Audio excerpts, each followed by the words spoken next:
Hey, what's up? This is Matt from Exhumed. You are watching The Age of Metal, which I hope is at least 18.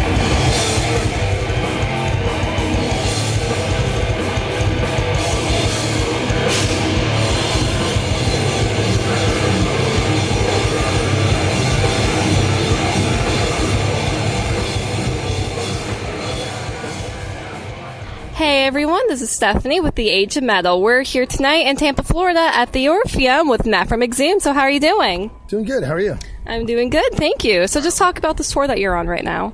We are just into day 5 of Tour with Dying Fetus. And of course, Abiotic and Waking the Cadaver. So far, it's been really good. All the shows have been awesome. And I've been really surprised. Like, we started in Delaware, and I was like, it's still like summer. I mean, Tampa, I expect to be hot, but everywhere else, it's still like summer, which is crazy because we were on tour in April and it was like still winter everywhere. Yes. It was like snow. It's cool. It's a cool bill because the first 2 bands are a little bit more like modern style, and then we're more old school, and then Dying Fetus is sort of in the middle. So it's a cool mix of like younger kids and older people or whatever, you know. And, you know, for us, it's cool. This is the first U.S. thing we've done since the new record, so nice. Yeah, it's awesome. So you did mention that there are a lot of the younger bands. What do you feel about, I guess, the younger bands like Abiotic, Rivers of Nile that are on tour with you right now? You know, for me, like, my musical taste is like the older I get, the more like reverse in time I go. I listen to more like Blue Oyster Cult or like Thin Lizzy or like Zeppelin or like Robin Trower or something like that. You know, and I still love like the death metal and thrash that I grew up with or whatever, but you know, I think it's cool just to see that the genre keeps evolving because the death metal of 20 years ago shouldn't sound like the death metal of today. And I would think it'd be weird if a 16-year-old kid today like wanted to hear the same records I did when I was 16, 20 years ago, like, you know, Terrorizer and like Carnage or whatever. So, I mean, I think it's like real healthy for the whole scene. You know, for me, like I said, I'm just like a dinosaur rock guy. Like, I'm into like UFO or whatever. But, That's cool. You know, but I think it's rad to see the energy and the infusion of just like new ideas and just new stuff going on. I mean, because if the genre just stagnated and like everybody still sounded like the first Unleashed album, there'd be like me and, you know, like 500 other like fat guys with patch jackets who are like, yeah, this rules. Me too. And then everybody else would be like, this is so fucking boring, you know. So I think it's real positive, you know. Right, that's good. And you did mention earlier that this is the first U.S. tour in support of, I always have an issue with this album title, Necrocracy. Yeah, Necrocracy. Necrocracy, okay. I just want to make sure I got that right. It's the first U.S. tour in support of that. How has the reaction been so far? It's been good. It seems like the kids already know the new songs and stuff, which is encouraging. It was kind of weird because we recorded last September and October, thinking that it was going to come out in May. So we did like an April like warm-up tour in the States, and then we did 3 months in Europe.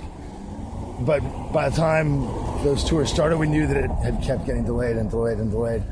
So we ended up doing like 4 months straight of touring with no record, which is really weird. Then we came home, the record came out, and we had like 6 weeks off. We never have 6 weeks off. And we're just like sitting around like, do-do-do. So, watching TV. Right, exactly. I was just watching my DVR the whole time. So it was, it's a little weird because I kind of feel like, you know, I'm not sure what the reaction is yet. We're just sort of finding out or whatever. But so far it seems really good, and, you know, people said nice things about the new record. That's encouraging, you know? Yeah, of course. I noticed that with this new album, you have more of a melodic sound compared to your previous material. Was there any sort of reason for that or any inspirations particular you had? I think the main thing is that, like, the last record, All Guts, No Glory, it's really not that much more melodic, but it's just so much faster throughout. Like, it's all like blast beat, Slayer beat, blast beat, Slayer beat, blast beat, something else.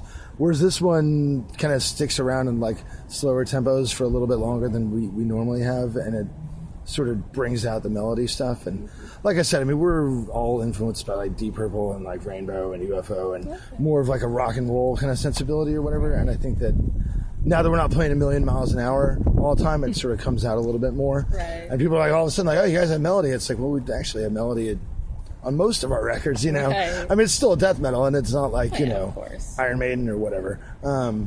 But it's just sort of playing a little bit slower allows those elements to be heard. And I think because the last album was so fast all the time, we wanted to do something that was a little bit different because we felt really satisfied with it, so why repeat it? Whereas like if you're like, well, we tried to do it and failed, then we want to try it again. But we felt like we tried and succeeded, so we want to do something different, you know.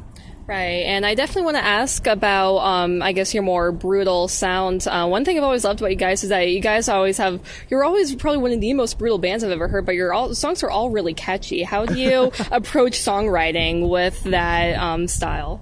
I think the main difference between us and maybe a lot of other like death metal bands is that most of us listen to more like traditional heavy metal, like Accept or Merciful Fate, and then like our guitar player Bud, he's like a country guy, like old school country, and I listen to just all kinds of music, like across the board. I mean, whether it's like 80s pop or like really wimpy stuff like Beach House or M83 or just anything, you know. And I love 60s garage rock and fucking British Invasion stuff and whatever. So I just like music, and I think that our songs have more in common structurally, or the way that the songwriting is, with just music in general, whether it's like, you know, a rock song or a pop song or a dance song or R&B song or whatever. Not sonically, like we don't use any of those elements. It's all pure like death and thrash metal, but the way that we approach putting the songs together has more in common with like, you know, even like Hall & Oates or something than like, you know, what most brutal death metal bands do, which is just very linear, like this part, that part, then next. Come back to one of them, and then that's the song. And it's like, you know, I'm a very traditional kind of music lover, so it's like we use real traditional song structure, and I think it's one of the things that's kind of like kept us apart from everybody, which is good. I mean, we don't want to sound like everybody else, you know? Right, definitely. So where did you come up with the Necrocracy album? I'm still having issues with that. No, you kind of feel like you got peanut butter in your mouth and you're saying, yeah, in fact, actually, like when I wrote the lyrics, I was like, oh, this is great. And then I went to sing it in the studio for the first time. I was like, well, this is actually kind of hard to pronounce. I was reading a book called God Is Not Great by a guy who recently died named Christopher Hitchens, who's a really good, like, atheist. I mean, I guess you call him sort of like a pop philosopher. I don't know. And he was just writing about sort of different forms of government based on religion. And, you know, the whole book is very anti-religion. And when I came across the term necrocracy, I thought, oh, that's good. Like, I just, you know, I read and I listen to stuff or whatever, and I just, you know, jot notes down. I used to, like, have a crappy notepad. Now I just have my phone. And I was like, oh, this is good. I'm keeping this. And, you know, I'm not, like, a super political person, but, I mean, the new record kind of touches on a lot more of the sort of socio-political and economic stuff that's going on in America. And obviously, Exhumed has always been about like death and horror or whatever. So when we write about other subjects, we use all that imagery as like a metaphor or an allegory. And I just thought necrocracy, rule by the dead. He was talking about a country where, I forget, maybe it's North Korea or whatever, where Kim Jong-il is like president forever, even though he's dead. But the way I thought of it is that, like, in America, we kind of live in a country where it's like by, of, and for the corporations at this point that are technically people, even though they don't like take a shit or anything like the normal people do. So I thought it wasn't that much of a stretch to kind of take that term and apply it to what I was going for with that. So why have you been playing death metal for so long? Too stupid to quit. I mean, I still like the music, and, you know, I still get fired up about writing new material, and like a big part of it now, like the lineup that we settled on after sort of doing the last record with more of a session lineup and then getting together a proper band lineup. I mean, I get excited to like play with the other guys in my band every day. Like we not only like do I think we play together well, but I think we really like each other. Like we have a lot of fun. You know, a lot of bands stand there and like scowl at people. We're always like smiling and like running around laughing, and we all like to party pretty heavily. And so we really have a good time. And since getting the band back together, we split up for almost 6 years or whatever. We've been able to, you know, kind of take advantage of that sort of momentum, and where financially, I mean, this is like my main source of income by far. So, you know, it's not that we play for money or whatever, but at the same time, you know, that's an incentive for us to get out and keep playing more and more shows and working. And the fact that we enjoy each other and we enjoy the music that we play, that makes it totally worthwhile and fun, you know? Awesome. So. Yeah, definitely. So what do you see the metal scene like in the next 20 years? You know,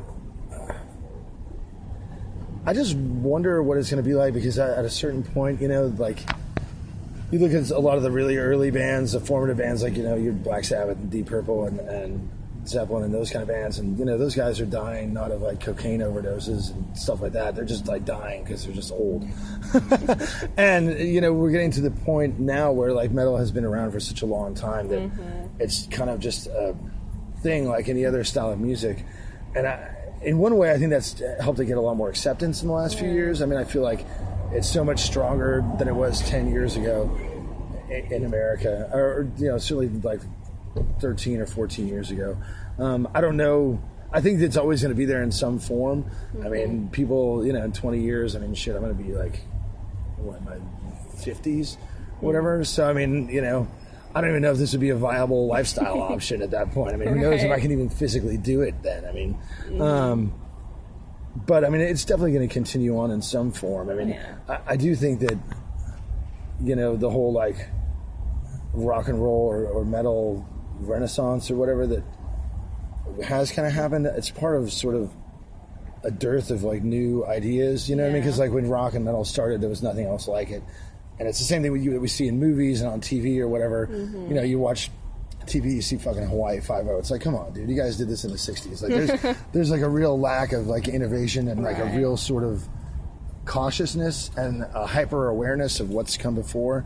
And so people are stuck in these cycles, and it helps sort of prolong the lifespan of whether it's a metal band or whether it's a television show concept or whether it's the Transformers movies series. There's just like a real like lack of balls in general from people that keeps things sort of like stagnantly running forward because they're just lucrative enough to survive. So, and one thing I think the most rock and roll thing that could happen would be something else will come along and like completely destroy like punk, metal, rock, and just be blown off the fucking map, and it'll be something totally new, the way that rock did to like big band music and shit like that. But I don't know. Who knows if that'll happen? Who knows? I mean, I know in Japan that they have robots actually playing music, and it's insane. I have a feeling that would probably happen. I mean, especially the thing that I worry about, like with the technical death metal stuff, is that people are pushing themselves to be so perfect and to use so many, like whether it's excessive drum triggering or like excessive editing in Pro Tools, or playing a guitar like a fucking necklace and never moving on stage.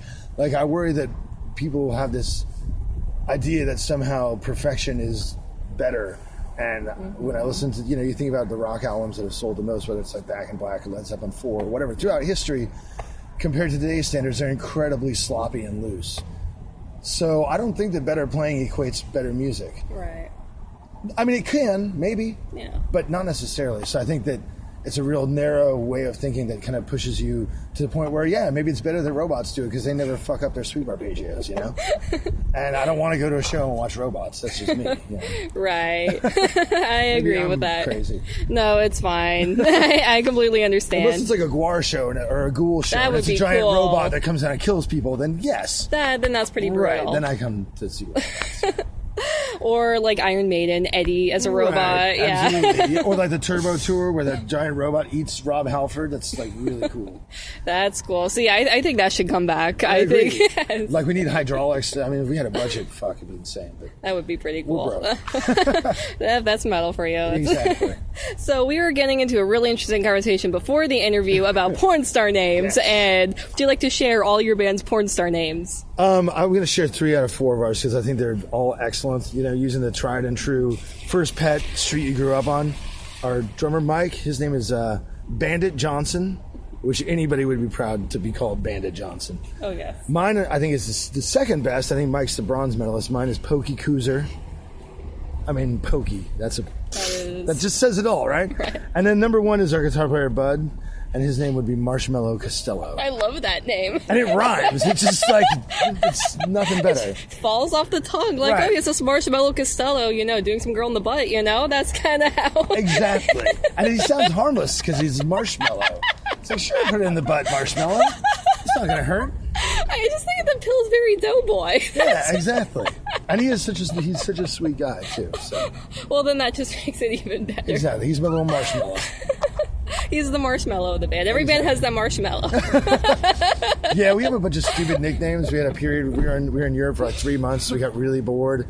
Then we started I'm trying to remember, I think my name was Dumpling. Rob's was Apricot. And Buzz was Pumpkin. Mike didn't like that. He didn't find that amusing. But we started, and we would meet people at shows, and we would start giving them random names like Cream Puff. They're like, oh yeah, hi, my name is Jens. It's like, all right, Cream Puff, nice to meet you. So yeah, we try to amuse ourselves on tour, you know. That is pretty funny. So did those names only stay for that tour, or did they kind of faded. They sort of faded out. That's a shame, I because agree. it would be interesting me introducing you as Cream Puff for the interview. Yeah, that would be pretty cool. Okay. Hi, this is Dumplin from Exhumed. Great to be here. Okay, so what do you guys have going on next after this tour? We have a short run in December, West Coast dates with Iron Reagan. We are thinking about adding some dates coming out east. That's just still in the works. And then we have several things that are in the sort of planning stages for next year. I can't talk about them because if they were secret. well, if they were solid, it'd be like I would be totally blowing the press release, and I've already done that a couple of tours and got yelled at.